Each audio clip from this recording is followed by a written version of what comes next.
Ketika seseorang meninggal, di manakah dia berada? Apakah orang itu langsung diangkat ke surga atau dilemparkan ke neraka? Apakah dia masih memiliki kesadaran? Apakah dia masih dapat melihat orang-orang yang hidup di dunia ini? Berilah kepada Tuhan kemuliaan namanya. Sujudlah kepada Tuhan dengan berhiaskan kekudusan. Shalom, selamat sejahtera saudara-saudara yang dikasihi oleh Tuhan.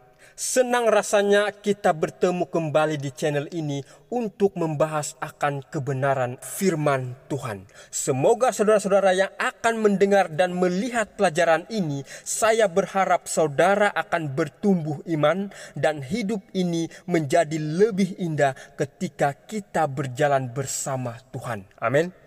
Baik, di dunia ini ada banyak agama dan kepercayaan. Dan semuanya memberikan jawaban yang berbeza-beza tentang apa yang terjadi setelah kematian.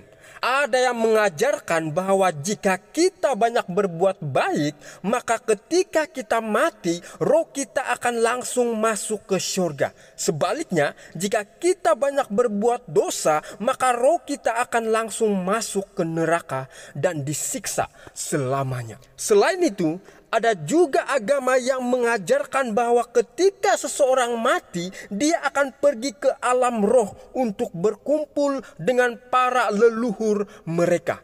Ada pula yang percaya bahwa roh orang mati akan masuk ke alam baka, di mana dia akan dihakimi dan kemudian dilahirkan kembali atau bereinkarnasi dalam tubuh yang lain. Hampir setiap agama, baik yang dianut pada zaman dahulu maupun sekarang, masih mengajarkan bahwa seseorang akan tetap sedar untuk selamanya walaupun dia sudah mati. Dia dikatakan masih dapat melihat, masih dapat mendengar, bahkan masih dapat berpikir dan merasakan. Inilah yang banyak dipercayai oleh dunia. Perhatikan saudara. Indra-indra kita seperti penglihatan, pendengaran, perasaan, serta pikiran kita semuanya berhubung langsung dengan daya kerja otak, betul kan? Jadi ketika seseorang itu mati, otomatis otaknya pun berhenti bekerja. Dan jika otak tidak lagi berfungsi, maka daya ingatan, perasaan, dan semua indera juga tidak mungkin terus berfungsi secara misterius tanpa otak. Semuanya berhenti bekerja karena otak sudah tidak lagi hidup. Apa kata Alkitab tentang kematian? Alkitab dengan sangat jelas menyatakan bahwa ketika seseorang mati, ia sudah tidak ada lagi. Kematian adalah kebalikan dari kehidupan. Tidak ada satupun bagian dari manusia yang terus hidup setelah kematian. Kita tidak memiliki jiwa atau roh yang kekal yang tidak bisa mati. Kita pasti pernah bertanya, loh, kalau begitu orang mati itu pergi kemana sih? Baiklah, biarkan Alkitab sendiri yang menjawabnya. Mari kita lihat. Mazmur 146 ayat 4. Apabila nyawanya melayang, dengan kata lain, ketika seseorang itu mati, kemana dia pergi? Ia kembali ke tanah, kata Alkitab kan? Nah, sebelum saya lanjut, kenapa harus kembali ke tanah? Kejadian 3 ayat 19. Dengan berpeluh engkau akan mencari makananmu sampai engkau kembali lagi menjadi apa? Menjadi tanah. Karena dari situlah engkau diambil, sebab engkau debu, ya, kita ini debu, dan kita akan kembali menjadi apa? Menjadi debu. Apakah ini cukup jelas? Siapa yang berkata begitu? Allah sendiri. Baik, mari kita lanjut ayat dalam Mazmur tadi. Dan pada hari itu juga lenyaplah maksud-maksudnya. Sekarang kita tanya, lenyaplah maksudnya apa itu? Jawabannya sederhana saudara. tidak ada lagi maksud untuk hidup, tidak ada maksud untuk berbuat sesuatu, tidak ada arah, tidak ada tujuan, semua berhenti di situ. Titik. Tidak ada cerita dia langsung naik ke surga saat itu juga, atau dia langsung masuk ke neraka dan disiksa. Tidak ada.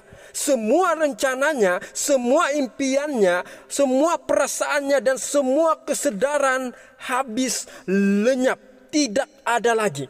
Orang itu sudah tidak punya lagi cita-cita, tidak bisa lagi berdoa, tidak bisa berpikir-pikir, tidak bisa simpan dendam. Semua itu sudah berakhir. Itulah maksud, lenyaplah maksudnya. Perhatikan ayat ini baik-baik saudara. Pengkhotbah 9 ayat 5. Karena orang-orang yang hidup tahu bahwa mereka akan mati. Tetapi orang yang mati tidak tahu apa-apa, tidak ada upah lagi bagi mereka, bahkan kenangan kepada mereka pun sudah lenyap. Makanya saya mau katakan sia-sia mendoakan untuk orang yang sudah mati. Karena Alkitab mengajarkan kita untuk berdoa bagi jiwa-jiwa yang masih hidup, saling mendoakan.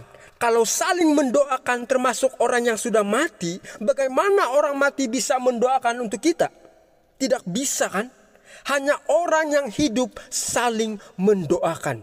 Jadi Alkitab tidak pernah ajarkan bahwa orang mati ketika ini masih punya kesadaran, masih berkeliaran. Tidak. Oleh karena manusia pertama telah jatuh dalam dosa, maka sejak itu manusia dan seluruh keturunannya harus mengalami akibat tersebut. Apa akibatnya? Dengan berpeluh, manusia akan mencari makanannya sampai akhirnya kembali menjadi tanah seperti semula. Saudara-saudara, sekarang mari kita lihat apa kata Yesus sendiri. Matius 9 ayat 24. Berkatalah ia, pergilah karena anak ini tidak mati, tetapi tidur. Tetapi mereka menertawakan dia. Yesus menyebut kematian sebagai tidur. Kenapa?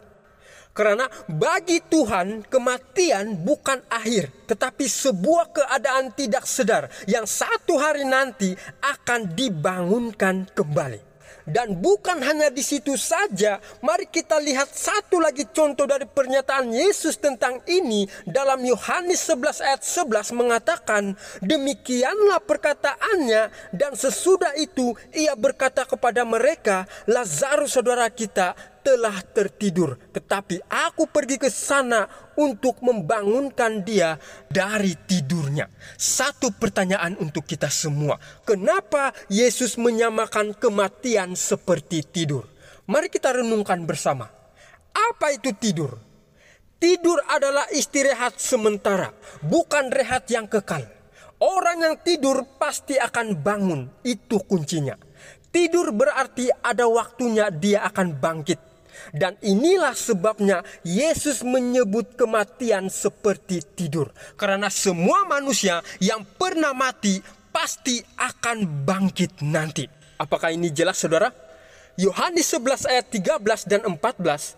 Tetapi maksud Yesus ialah tertidur dalam arti mati. Sedangkan sangka mereka Yesus berkata tentang tertidur dalam arti biasa. Karena itu Yesus berkata dengan terus terang, Lazarus sudah mati.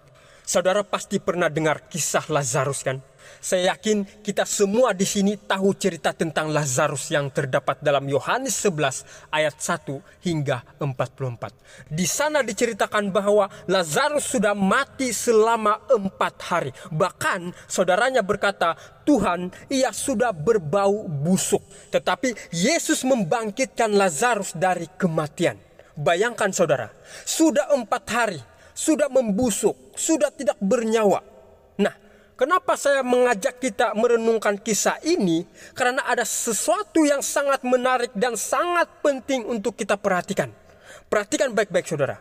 Kalau kita percaya bahwa orang mati langsung ke surga atau ke neraka, maka saya mau ajak saudara untuk bayangkan sesuatu. Bayangkan ya, kalau saudara adalah Lazarus. Saudara sudah meninggal ya, bayangkan saja ya. Dan sekarang sudah ada di surga, sudah melihat keindahan yang luar biasa, sudah duduk dengan para malaikat, sudah tenang, damai, bahagia. Tiba-tiba Yesus suruh turun balik ke dunia. Saudara maukah? Saya sendiri pun akan menjawab, Tuhan, saya tidak mau. Saya baru saja sampai di surga. Jangan suruh saya turun. Ya, apakah ini Alkitab biasa, saudara? Itu tidak Alkitab biasa, saudara. Tapi perhatikan, waktu Yesus membangkitkan Lazarus, Yesus tidak berkata, Lazarus, turun dulu dari surga. Tidak. Justru apa yang Yesus katakan? Mari kita lihat Yohanes 11 ayat 43. Dan sesudah berkata demikian, berserulah ia dengan suara keras, Lazarus, marilah. Marilah apa? Apakah marilah turun dari surga? Tidak. Tetapi marilah keluar. Lalu Lazarus pun keluar. Apakah jelas, saudara? Jelas ya. Bagaimana dengan Yesus sendiri? Yesus mati di kayu salib. Apakah dia langsung naik ke surga? Tidak, saudara. Alkitab mencatat dengan jelas bahwa Yesus tidak langsung ke surga, tetapi tinggal di dalam rahim bumi. Matius 12 ayat 40. Sebab seperti Yunus tinggal di dalam perut ikan, berapa hari? 3 hari 3 malam. Demikian juga anak manusia, yaitu Yesus, akan tinggal di dalam rahim bumi 3 hari 3 malam. Jadi kemana orang yang sudah mati itu sekarang? Jawabannya sangat jelas menurut Alkitab. Mereka berada di dalam kubur. Mereka sedang tidur yang panjang. Mereka sedang beristirahat dalam kematian. Mereka tidur tanpa mimpi, tanpa kesadaran. Benar-benar tidur nyenyak. Sekarang saya mau tanya. Semua kita di sini pernah tidur malam kan? Contohnya kita tidur dari jam 10 malam, lalu bangun jam 7 pagi. Itu sudah 9 jam. Tapi apakah kita sadar selama 9 jam itu kita sedang tidur? Tidak kan? Bahkan ada yang bangun pagi dan rasa seperti baru tidur selama 5 menit. Masih menguap, masih rasa tidak cukup tidur. Mau sambung tidur lagi. Kan? Artinya apa, saudara? Selama kita tidur, kita tidak sadar apa-apa. Begitu jugalah keadaan orang-orang yang telah mati saat ini di dalam kuburan. Mereka berada dalam kubur, mereka tidak sadar waktu berlalu, mereka tidak tahu apa-apa, mereka tidak melihat, tidak mendengar, dan tidak merasakan apa-apa. Dan nanti ketika mereka dibangkitkan di akhir zaman, kemungkinan besar perkara terakhir yang mereka pikirkan, ingat, adalah perkara terakhir yang mereka alami semasa hidup. Contohnya, ada yang mati karena sakit, maka ketika dia dibangkitkan, dia mungkin akan pikir, tadi saya masih terbaring di hospital. Kok saya di sini? Ada yang mati dalam kemalangan. Ketika bangun dibangkitkan nanti, pikirannya mungkin langsung kembali ke detik itu. Mereka tidak sadar sudah berapa lama tidur. Dan saat mereka dibangkitkan, mereka akan rasa seolah-olah baru saja tertidur semalam. Apakah kita semua memahami sampai di sini, saudara? Mari kita simpulkan. Ada perbedaan besar antara tidur biasa yang kita alami setiap hari dengan tidur dalam arti kematian. Tidur biasa yang kita alami setiap malam, otak kita masih bekerja walaupun kita sedang tidur. Sebab itu kita boleh bermimpi. Kita juga akan terbangun, biasanya selepas beberapa jam. Tidur dalam arti kematian pula, otak sudah tidak bekerja lagi. Tidak ada mimpi, tidak ada kesadaran, dan tidak akan bangun hingga suara Yesus yang membangkitkan mereka di akhir zaman. Jadi sangat jelas ya, saudara. Kita yang tidur pasti akan terbangun ketika waktunya tiba. Begitu juga dengan mereka yang sudah mati. Mereka pun pasti akan bangun, yaitu dibangkitkan ketika Yesus datang untuk kedua kalinya, jika mereka hidup benar di hadapan Tuhan. Tetapi saudara, satu hal yang kita tidak tahu, apakah kita ini akan diizinkan untuk mati menyusul mereka yang telah pergi terlebih dahulu, atau mungkinkah Tuhan izinkan kita hidup sampai hari kedatangan Yesus yang kedua kali? Itu kita tidak tahu. Tapi satu hal yang pasti, jika kita setia sekarang, kita akan bersama orang-orang yang benar kelak, baik melalui kebangkitan ataupun perubahan sewaktu Yesus datang. Sampai jumpa di pelajaran berikutnya. Tuhan Yesus memberkati kita semua. Amin.